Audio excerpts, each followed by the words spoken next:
ዘላለማዊውን ነገር ሊሰጠን ስላዘጋጀልን ጊዜያዊውን ነገር አይከለከለንምና አንጨነቅ። ሰማያዊውን ነገር ሊያድለን ተስፋ የሰጠን አምላክ ምድራዊውን ነገር አይከለክለንም አይነሳንምና አንጨነቅ። እግዚአብሔር ለፍጥረቱ ክፉ አስቦ አያውቅም። እግዚአብሔር በእኛ ላይ ያለው ዓላማው ፍቅር ብቻ ነው። አንዳንድ ጊዜ ሰዎች እንዲሁ ከመሬት ተነስተው ይጠሉናል። አይናችሁ ላፈር ይሉናል። አንጨነቅ። እንዲሁ የሚጠሉን ሰዎች፣ የሚገፉን ሰዎች ቢነሱም እንዲሁ ያለምንም ምክንያት የሚወደን ፍቅር የሆነ አባትና አምላክ እግዚአብሔር አለን። ክብር ምስጋና ለአምላካችን ለእግዚአብሔር ይሁን።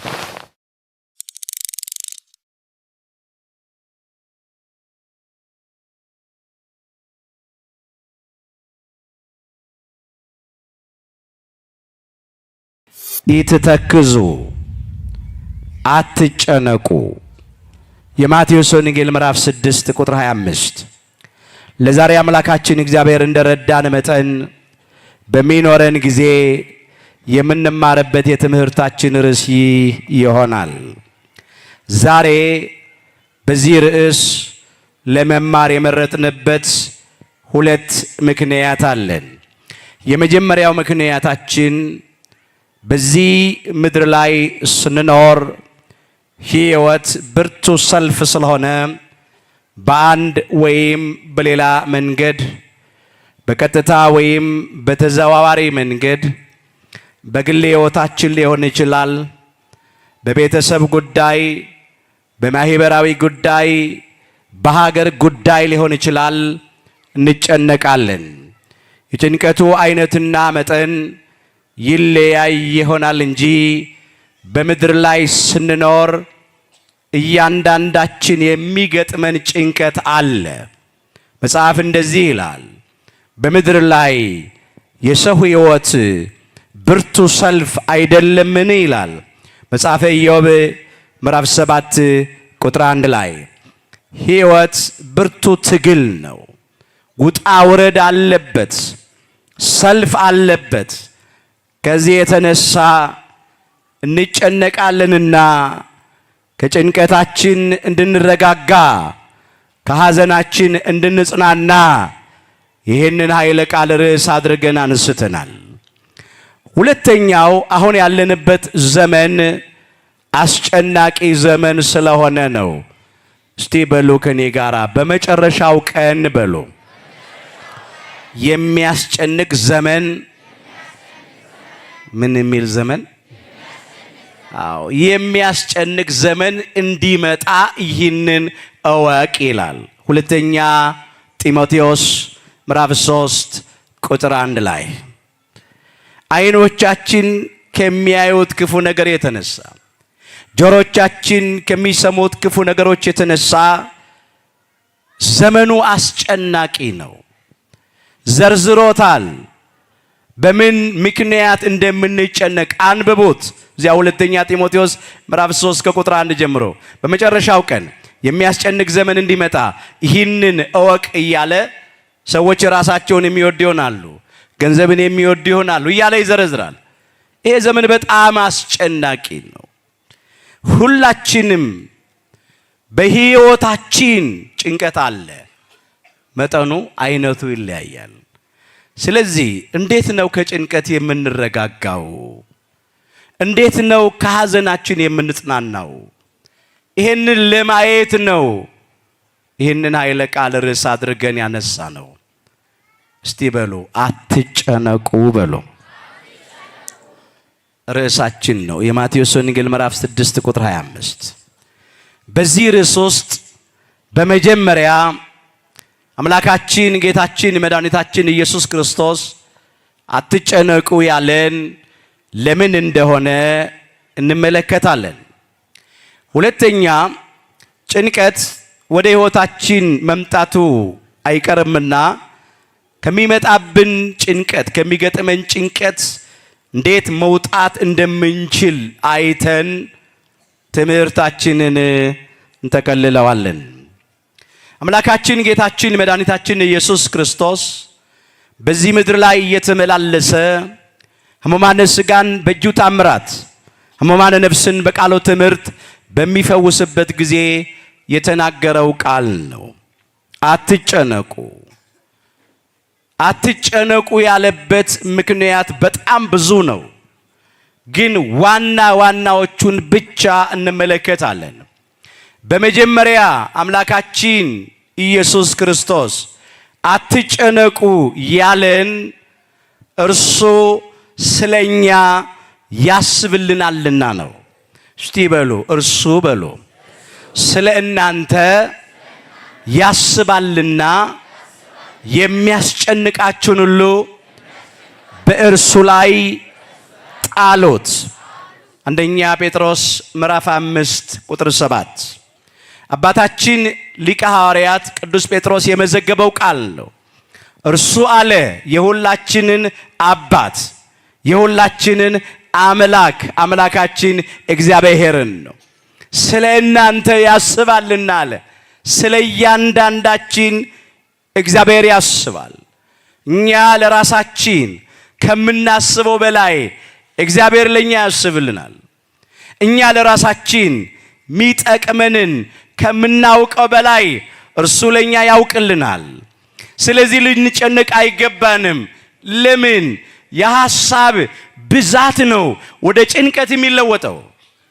ሰው ከአቅሙ በላይ ሲያስብ፣ ከመጠን በላይ ሲያስብ፣ ሲያወጣ ሲያወርድ ያ ወደ ጭንቀት ይለወጣል። ጭንቀት ወደ ሕይወታችን ሲመጣ አምላኬ እግዚአብሔር ለኔ ያስብልኛልና ለምን እጨነቃለሁ ብለን የሚያስጨንቀንን ነገር በእርሱ ላይ እንጣለው። በጸሎት ለእርሱ እናሳስብ። ለአምላካችን ለእግዚአብሔር አሳልፈን እንስጥ። ለምን? እግዚአብሔር ከኛ በላይ ለኛ ያስብልናል። ታዲያ የሚያስብልን አምላክ የሚያስብልን አባት ካለ ለምን እኛ በሐሳብ ተወጥረን እንጨነቃለን? ያውም አምላካችን እግዚአብሔር የሚያስበው ሐሳብ ሁል ጊዜ መልካም ሐሳብ ነው። አንድም ቀን እግዚአብሔር ለፍጥረቱ ክፉ አስቦ አያውቅም። እስቲ በሉ ለእናንተ በሉ የማስባትን ሐሳብ እኔ አውቃለሁ፣ ፍጻሜና ተስፋ እሰጣችሁ ዘንድ የሰላም ሐሳብ ነው እንጂ የክፉ ነገር አይደለም። ትንቢተ ኤርምያስ ምዕራፍ 29 ቁጥር 11። ለጊዜው አምላካችን እግዚአብሔር በነቢዩ በቅዱስ ኤርምያስ ላይ አድሮ ለእስራኤል ዘሥጋ ተናግሮታል። ፍጻሜው እስራኤል ዘነፍስ ለምንባል ለሐዲስ ኪዳን እስራኤሎች ለእኛም ለክርስቲያኖች የሚነገር ቃል ነው። ዛሬም እግዚአብሔር በዚህ ቃል ይናገረናል። ለእናንተ የማስባትን ሐሳብ እኔ አውቃለሁ አለ። አውቆ ያደርግልናል፣ ይፈጽምልናል። ፍጻሜና ተስፋ እሰጣችሁ ዘንድ የሰላም ሐሳብ ነው አለ። የምን ሐሳብ? የሰላም ሐሳብ። እግዚአብሔር ሁል ጊዜ ለኛ ያለው ሐሳብ የሰላም ሐሳብ ነው። የበረከት ሐሳብ፣ የሕይወት ሐሳብ ነው። አንድም ቀን እግዚአብሔር ለፍጥረቱ ክፉ አስቦ አያውቅም። ለባህሪው አይስማማው። የሰላም ሐሳብ፣ በጎ ሐሳብ የሚያስብልን አምላክ ስላለ እኛ አንጨነቅ። የሚያስጨንቀንን ሁሉ በእርሱ ላይ እንጣል። የመጀመሪያው ይሄ ነው። ሁለተኛ አትጨነቁ ያለን አምላካችን እግዚአብሔር ስለሚወደን ነው። እግዚአብሔር ይወደናል። በባህሪው ፍቅር የሆነ የፍቅር ባለቤት የፍቅር ምንጭ ይወደናል። እስቲ በሉ በእኔ ላይ በሉ ያለው ዓላማውም ፍቅር ነው። መኃልየ ዘሰሎሞን ምዕራፍ 2 ቁጥር 4 ጠቢቡ ሰሎሞን ከማህሌት በሚበልጠው ማህሌቱ፣ ከመዝሙር በሚበልጠው መዝሙሩ፣ ከምስጋና በሚበልጠው ምስጋናው የተናገረው ቃል በእኔ ላይ ያለው ዓላማው ፍቅር ነው አለ። እግዚአብሔር በእኛ ላይ ያለው ዓላማው ፍቅር ብቻ ነው። እግዚአብሔር ስለሚወደን ልንጨነቅ አይገባንም። እግዚአብሔር እንዴት አድርጎ ነው የወደደን? እንዴትስ አድርጎ ነው የሚወደን? ፍቅሩን እስቲ በጥቂቱ ጠቁመን እንመልከት። በመጀመሪያ እግዚአብሔር በገዛ ፈቃዱ ወደደን። ያለምንም መስፈርት፣ ያለምንም ቅድመ ሁኔታ ራሱ ፍቅር የፍቅር ምንጭ ስለሆነ በገዛ ፈቃዱ ወዶናል። በገዛ ፈቃዱ የወደደንና የሚወደን አምላክ እግዚአብሔር ስላለን ልንጨነቅ አይገባንም።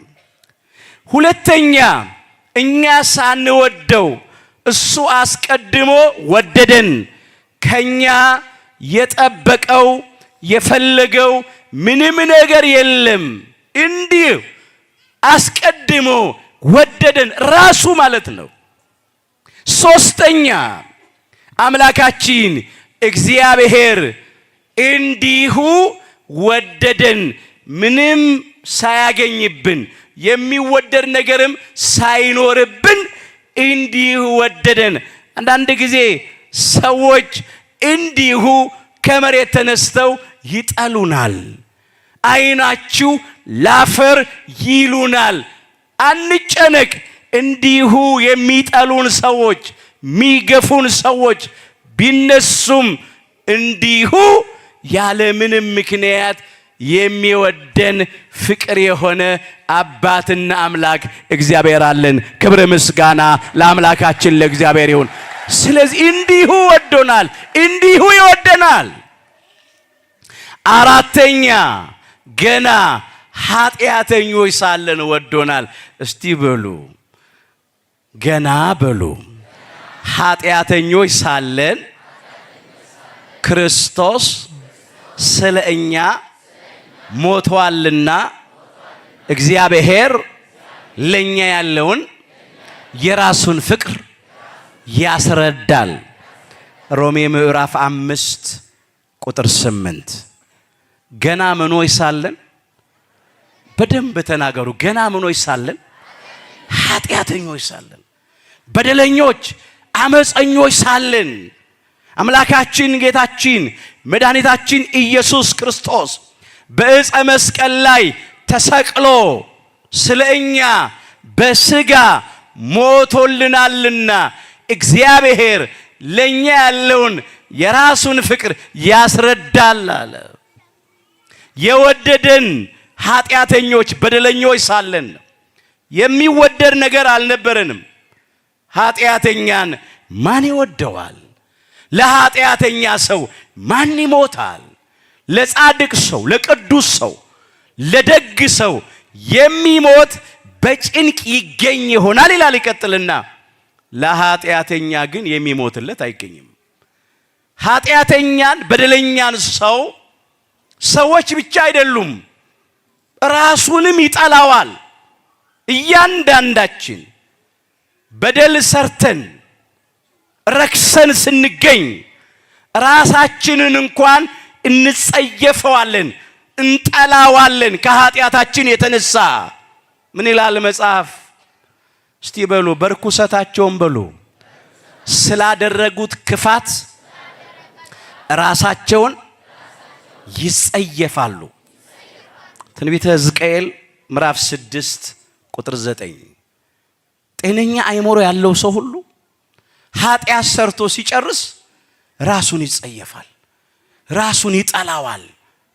አምላካችን ጌታችን መድኃኒታችን ኢየሱስ ክርስቶስ ግን ኃጢአተኞች ሳለን ወደደን። መውደድ ብቻ አይደለም፣ ለኛ የኃጢአታችንን ስርየት ሊሰጠን ከርኩሰት ሊቀድሰን፣ ነውራችንን ሊያንከባልል፣ መርገማችንን ለበረከት ሊገለብጥ በዕፀ መስቀል ላይ ተሰቅሎ በስጋ ሞተልን። ክብረ ምስጋና ይግባው አምላካችን ጌታችን መድኃኒታችን ኢየሱስ ክርስቶስ። በኃጢአት ውስጥ በበደል ውስጥ እንኳን ብንሆን ተስፋ ከመቁረጥ አንድረስ፣ አንጨነቅ። እግዚአብሔር እኔንማ አይምረኝም፣ ይቅር አይለኝም፣ ኃጢአቴ ብዙ ነው ብለን ከእግዚአብሔር አንራቅ፣ አንለይ። ለምን? ገና ኃጢአተኞች ሳለን የሞተልን አምላካችን ነው። ዛሬ እሱ የሚጠላው ኃጢአተኞችን አይደለም፣ እሱ የሚጠላው ኃጢአትን ነው። ኃጢአተኞችንም አይጠላም። ለኃጢአተኞቹማ ሞቶልናል በስጋ። ለምን ወደቃችሁ አይደለም የእግዚአብሔር ጥያቄ፣ ለምን አትነሱም ነው። ለምን በደላችሁ አይደለም፣ ለምን አትመለሱም ነው። ለምን ረከሳችሁ አይደለም፣ ለምን አትቀደሱም ነው። በምንም አይነት ኃጢአት ውስጥ ብንኖር ዛሬ እንመለስ። የምህረት እጆቹን ዘርግቶ ይቀበለናል። ባለ ብዙ ምህረት ነው፣ ባለ ታላቅ ይቅርታ ነው። የዛሬውን እንባ ይመለከታል፣ የዛሬውን ጩኸት ያደምጣል። ስለዚህ በኃጢአት ውስጥ እንኳ ብንሆን አንጨነቅ፣ እግዚአብሔር ይመረናል። ትልቁ ነገር እንደወደቁ አለመቅረት መነሳት ነው። እግዚአብሔር ሁላችንን ከወደቅንበት ያንሳን። አዎ አትጨነቁ አለ። ለምን? ኃጢአተኞች ሳለን የወደደን አምላክ ነው። የሰዎች ፍቅር ይቀዘቅዛል። ፍቅር ይቀዘቅዛል ያሉ ሰዎች፣ የሰዎች ፍቅር በጥላቻ ይለወጣል። እኛ ሰዎች ወረተኞች ነን። ጥቂት ጊዜ ሰዎች ሲዋደዱ ይቆዩና ከዚያ በኋላ መገናኘት አይፈልጉም። ምን ነው ከገሌ ጋር፣ ምን ነው ከገሌት ጋር ሲባል አይ ሱማ እንዲሆኑ እሷማ እንደዚህ ሆና አሁን ላይ አልፈልግም አልወድም ይላሉ ሰዎች። አምላካችን እግዚአብሔር ግን በዘላለም ፍቅሩ ወዶናል፣ ይወደናል። አሁንም እኮ ይኸው በቸርነቱ ሳበን እኮ፣ በረድኤቱ እኮ አቀረበን። እንግዲያውማ ማን ፊቱ ይቆም ነበር? ማን ስሙ ይጠራን ነበር? ማን በሕይወት ይኖር ነበር? እስቲ የቀደመ በደላችን ኃጢአታችን እናስበውና የእግዚአብሔርን ምሕረት ቸርነት ደግሞ እናስበው። እግዚአብሔር ስለወደደን እንዲያደረገ አንጨነቅ። በዘላለም ፍቅሩ የሚወደን አምላክ አለን። ሰዎች ቢጠሉን፣ ቢገፉን፣ ባይቀበሉን፣ ቦታ ባይሰጡን አይዟችሁ፣ አምላካችን እግዚአብሔር በዘላለም ፍቅሩ ወዶናል፣ ይወደናል፣ አይተወንም። እሱ አንጨነቅ። ፍቅር ከሚገለጥበት መገለጫዎች መካከል አንዱ ስጦታ ነው። ፍቅር በስጦታ ይገልጣል። ሰው ፍቅሩን በስጦታ ይገልጠዋል። ብርም ይሰጣል፣ ወርቅም ይሰጣል፣ ልብስም ይሰጣል። እንደ አቅሙ ለሚወደው ሰው ስጦታ ይሰጣል። የኛ አምላክ ደግሞ ፍቅሩን የገለጠው ራሱን አሳልፎ በመስጠት ነው። እስቲ በሉ እርሱ በሉ ስለ እኛ ነፍሱን አሳልፎ ሰጥቷልና በዚህ ፍቅርን አውቀናል። አንደኛ ዮሐንስ ምዕራፍ 3 ቁጥር 16 ቅዱስ ዮሐንስ በመልእክቱ የጻፈው ቃል ነው። እርሱ አለ የሁላችንን አምላክ አምላካችን ጌታችን መድኃኒታችን ኢየሱስ ክርስቶስን ነው። ስለኛ አለ ስለ አዳምና ስለ ልጆቹ ሁሉ ነው። ነፍሱን አሳልፎ ሰጥቷልና አለ። ነፍሱን ለመስቀል ሞት አሳልፎ ሰጥቷልና ፍቅርን በዚህ አውቀናል። እግዚአብሔር ፍቅር እንደሆነ አባታችን ሊቀ ነቢያት ሙሴ በሕግ መጻሕፍቱ ጽፏል። ክቡር ዳዊት አባታችን በመዝሙራቱ ዘምሯል። ቅዱሳን ነቢያት በየዘመናቱ በትንቢት ተናግረዋል። ግን ከቃል የበረታ ነገር አለ። እግዚአብሔር ፍቅር መሆኑን ያወቅንበት አንዱ መንገድ ምንድነው? ራሱን ለመስቀል ሞት አሳልፎ በመስጠቱ ነው። ቅዱስ ሥጋውን ቆርሶ የሕይወት ምግብ ሆነን፣ ክቡር ደሙን አፍስሶ የሕይወት መጠጥ ሆነን። ለባህሪው ሞት የማይስማማው አምላክ በሥጋ ሞቶ የኛን ሞት ወስዶ የሱን ሕይወት ለኛ ሰጠን።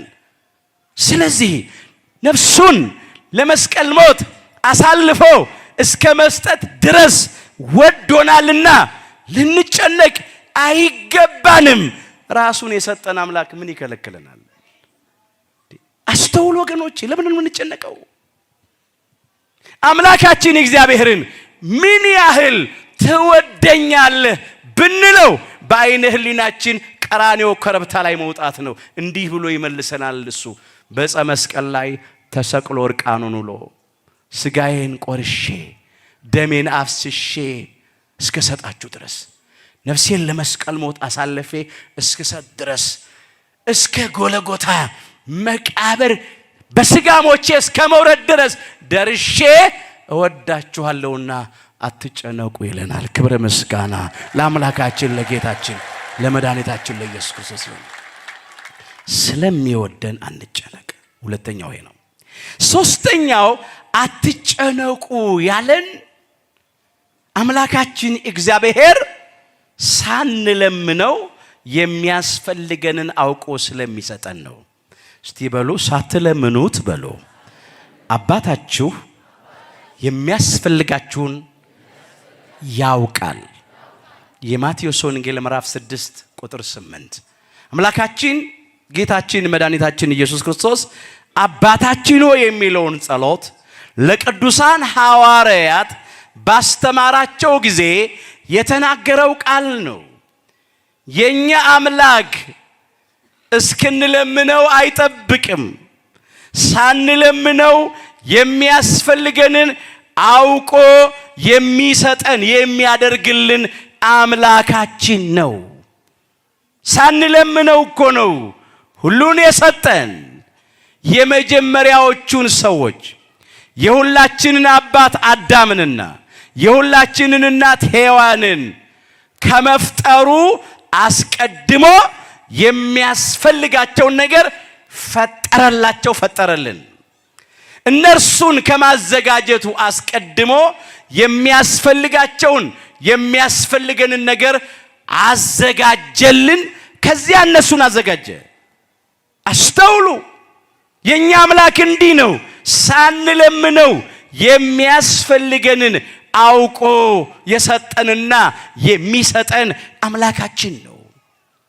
በእናታችን ማህፀን ሳለን እኛ ምን እንበላለን ምን እንጠጣለን ብለን እኮ አልተጨነቅንም። ምን እናውቃለን? ገና ያልተሰራውን አካላችንን የሚያቅሱ ነው። በማህፀን ሳለን የጽንስ ወራት ተፈጽሞ እንድንወለድ የሚያስፈልገንን ምግብ በእናታችን እትብት በኩል አዘጋጀ። ምን እናውቃለን እኛ? የት ነበርንና?